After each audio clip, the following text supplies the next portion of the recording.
Di suatu pagi yang cerah, Dita, seorang pustakawan muda yang penuh semangat, sedang berjalan menuju perpustakaan tempat bekerja. Ia sudah bertahun-tahun bekerja di sana dan ia sangat mencintai pekerjaannya. Namun Dita merasa ada sesuatu yang bisa ia lakukan lebih untuk membuat perpustakaan menjadi lebih hidup dan menarik bagi masyarakat. Suatu hal yang selalu terngiang di pikirannya adalah bagaimana cara memanfaatkan teknologi untuk menjangkau lebih banyak orang. Suatu hari, Dita melihat sebuah iklan di media sosial tentang pelatihan pembuatan video YouTube untuk perpustakaan. Tak ragu, ia mendaftar dan memutuskan untuk menghadiri pelatihan tersebut. Ia berharap bisa belajar banyak hal yang bisa diterapkan di perpustakaannya nanti. Hari pelatihan pun tiba. Dita dan beberapa pustakawan lainnya berkumpul di sebuah aula besar. Di depan mereka berdiri seorang pria muda bernama Raka yang dikenal sebagai ahli YouTube. Raka sudah banyak membantu berbagai institusi dalam membuat konten video yang menarik dan informatif. Pelatihan dimulai dengan penjelasan mengenai pentingnya YouTube sebagai media promosi. Raka menjelaskan bahwa YouTube bukan hanya tentang video hiburan, tetapi juga bisa menjadi media yang kuat untuk pendidikan dan literasi. Dengan lebih dari 2 miliar pengguna aktif setiap bulan, YouTube adalah platform yang sempurna untuk menunjukkan kepada dunia apa yang ditawarkan oleh perpustakaan. Kita mulai memahami bahwa langkah pertama yang harus ia lakukan adalah menentukan tujuan dan audiensnya. Ia merenung apa yang ingin dicapai dengan channel YouTube perpustakaannya.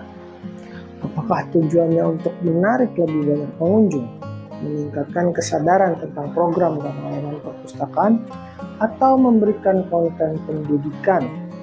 Selain itu, ia juga perlu mengenali audiens target. Apakah audiens terdiri dari anak-anak, remaja, dewasa, atau semua usia? Mengetahui siapa yang akan menonton video membantu dalam merancang konten yang tepat dan menarik. Setelah tujuan dan audiens ditentukan, Raka menjelaskan pentingnya merencanakan konten. Konten yang beragam dan relevan sangat penting. Misalnya, video tutorial tentang cara menggunakan katalog perpustakaan, ulasan buku, cara perpustakaan, atau bahkan sesi tanya jawab dengan pustakawan. Setiap video harus memiliki tujuan yang jelas dan memberikan nilai kepada penonton. Kita mencatat setiap ide yang muncul di benaknya. Ia merasa bahwa pembuatan kalender konten akan sangat membantu dalam menjaga konsistensi dan keteraturan unggahan video. Tahap berikutnya adalah produksi video. Raka menjelaskan bahwa produksi video melibatkan beberapa tahap, mulai dari praproduksi, produksi hingga pasca produksi. Pada tahap praproduksi, penting untuk menulis naskah yang jelas dan membuat storyboard. Hal ini membantu dalam memvisualisasikan video sebelum proses syuting dimulai. Kita teringat akan sebuah program pembacaan buku untuk anak-anak yang diadakan di perpustakaannya. Ia berpikir itu bisa menjadi konten video yang menarik. Selama produksi, pencahayaan yang baik dan audio yang jernih sangat penting. Penggunaan peralatan yang tepat seperti kamera yang baik dan mikrofon dapat meningkatkan kualitas video secara signifikan. Kita merasa sedikit khawatir tentang hal ini karena perpustakaannya belum memiliki peralatan yang canggih. Namun Raka menyenangkan hati semua peserta dengan mengatakan bahwa memulai dengan apa yang ada dan berfokus pada konten adalah yang paling penting. Teknologi bisa mengikuti kemudian. Pada tahapan pasca produksi, pengeditan video merupakan kunci.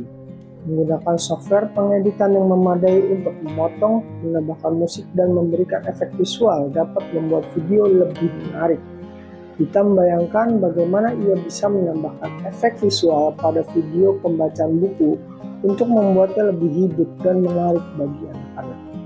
Setelah video selesai diproduksi, optimisasi SEO atau Search Engine Optimization adalah langkah berikutnya. Raka menjelaskan bahwa optimisasi ini memastikan bahwa video mudah ditemukan oleh orang-orang yang mencarinya. Penggunaan judul yang menarik, deskripsi yang informatif, dan tag yang relevan adalah bagian dari optimisasi SEO. Selain itu, membuat thumbnail yang menarik juga penting, karena thumbnail adalah hal pertama yang dilihat orang saat menelusuri video di YouTube. Dita mencatat semua tips ini dengan seksama. Ia tahu bahwa ini adalah kunci untuk menarik lebih banyak penonton ke channel YouTube perpustakaannya. Maka kemudian berbicara tentang pentingnya promosi video. Promosi video tidak berhenti setelah diunggah. Membagikan video di media sosial, website perpustakaan, dan newsletter dapat meningkatkan jumlah penonton. Interaksi dan penonton juga sangat penting. Menanggapi komentar dan pertanyaan menunjukkan bahwa perpustakaan peduli dengan audiensnya dan dapat meningkatkan loyalitas penonton. Kita merasa ini adalah hal yang biasa ia lakukan dengan baik. Ia selalu senang berinteraksi dengan pengunjung perpustakaan dan menjawab pertanyaan mereka. Langkah terakhir adalah menganalisis dan mengevaluasi kinerja video. YouTube menyediakan berbagai alat analitik yang bisa digunakan untuk melihat berapa banyak orang yang menonton video, durasi mereka menonton, dan bagaimana mereka menemukan video tersebut. Data ini bisa digunakan untuk menilai apa yang berhasil dan apa yang tidak, serta membantu dalam perencanaan konten di masa depan. Kita merasa optimis dengan semua informasi ini. Ia tahu bahwa dengan menganalisis data, ia bisa terus memperbaiki konten video dan strategi pemasarannya. Setelah sesi pelatihan berakhir, Gita merasa sangat terinspirasi dan siap untuk memulai. Ia mulai merencanakan video pertama yang akan ia buat untuk perpustakaannya.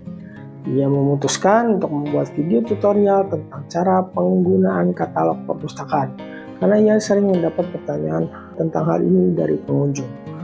Dengan pengetahuan dan keterampilan yang didapat dari pelatihan, Gita yakin ia bisa membuat video yang informatif dan menarik. Hari-hari berikutnya, Gita bekerja keras untuk memproduksi video tersebut. Ia menulis naskah, membuat storyboard, dan melakukan syuting dengan bantuan beberapa rekan kerjanya. Ia bahkan berhasil meminjam kamera dan mikrofon dari seorang teman yang hobi fotografi. Setelah beberapa hari bekerja, akhirnya video tersebut selesai dan siap diunggah. Kita merasa sangat bangga saat video pertama mereka diunggah ke YouTube. Ia segera membagikannya di media sosial dan website perpustakaan. Tidak lama kemudian, video tersebut mulai mendapatkan banyak penonton dan komentar positif. Pengunjung perpustakaan juga mulai datang dan mengatakan bahwa mereka menemukan video tersebut sangat membantu. Semangat Dita semakin membara. Ia mulai merencanakan video-video berikutnya, termasuk ulasan buku dan acara perpustakaan. Dengan setiap video yang dia unggah, ia melihat bagaimana perpustakaan menjadi lebih dikenal dan dihargai oleh masyarakat. Dita merasa bahwa usahanya tidak sia-sia. Dengan bantuan YouTube, ia berhasil membawa perpustakaannya ke era digital dan menjangkau lebih banyak orang. Pelatihan tersebut benar-benar membuka mata Dita tentang potensi besar yang dimiliki oleh YouTube dalam mempromosikan perpustakaan. Ia bersyukur telah mengambil langkah untuk mengikuti pelatihan tersebut dan berkomitmen untuk terus belajar dan berkembang. Kita yakin bahwa perpustakaan memiliki masa depan yang cerah, dan ia bertekad untuk terus berkontribusi dalam mencerahkan masa depan tersebut melalui konten YouTube yang inspiratif dan edukatif.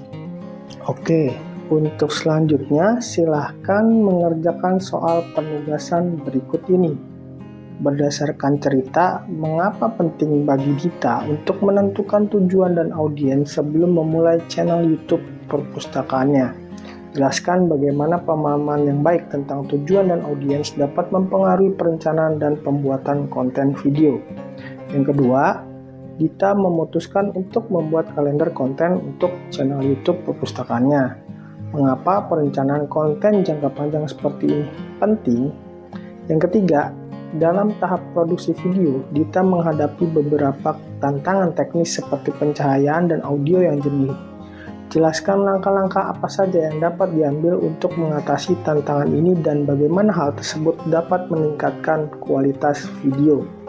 Yang keempat, setelah video pertama diunggah, Dita membagikannya di berbagai platform dan berinteraksi dengan penonton.